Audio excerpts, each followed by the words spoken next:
আমরা অনেকেই গল্প শুনতে পছন্দ করি, তাই আসুন সত্য সুন্দর একটা গল্প শুনি।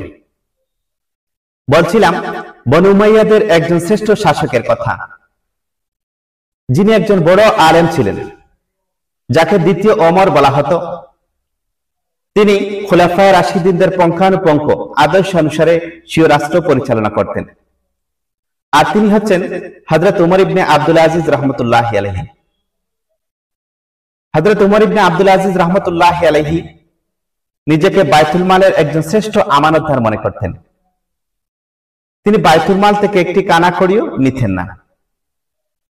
একদা রাত্রিকালীন সময়ে তিনি একটি চেরাগ জ্বালিয়ে রাষ্ট্রের গুরুত্বপূর্ণ কাজে ব্যস্ত হয়ে পড়লেন এবং কি যেন লিখছিলেন। এমত অবস্থায় একজন আগন্তুক ব্যক্তি তার ঘরে এসে প্রবেশ করল। হযরত উমর ইবনে আব্দুল আজিজ রাহমাতুল্লাহি আলাইহি আগন্তুক মেহমানকে দেখে টেনে এনে নীরবে নিজের পাশে বসিয়ে রাখলেন এবং পুনরায় রাষ্ট্রীয় কাজে ব্যস্ত হয়ে পড়লেন। রাষ্ট্রীয় কাজ সম্পাদন করে যে বাতি জ্বালিয়ে, যে চেরাগ জ্বালিয়ে তিনি রাষ্ট্রীয় কাজ করছিলেন, সেটা নিভিয়ে দিলেন এবং অন্য একটি চেরাগ বা বাতি জ্বালিয়ে দিলেন। অতঃপর আগন্তুক মেহমানের সাথে কথা বলতে লাগলেন। আগন্তুক মেহমান ব্যক্তি প্রথমেই জিজ্ঞাসা করল, প্রথম চেরাগেই তো তেল ছিল, দ্বিতীয় চেরাগটি জ্বালানোর কি প্রয়োজন ছিল?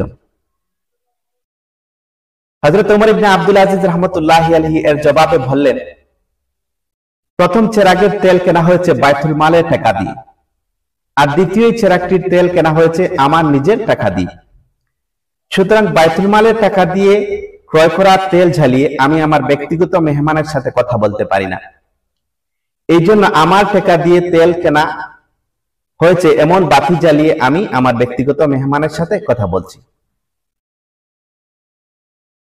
হযরত উমর ইবনে আব্দুল আজিজ রাহমাতুল্লাহি আলাইহির এই আমানতদারি দেখে আগন্তুক মেহমান পরম মুগ্ধ হয়ে পড়লেন।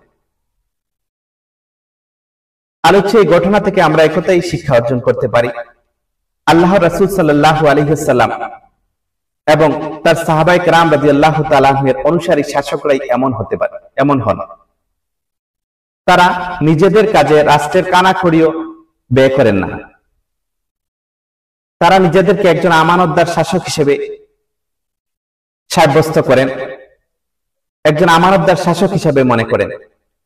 যে রাষ্ট্র বা দেশের শাসক আমানতদার হবে, সেই রাষ্ট্র বা দেশ অনেক সুন্দর এবং উন্নত হবে।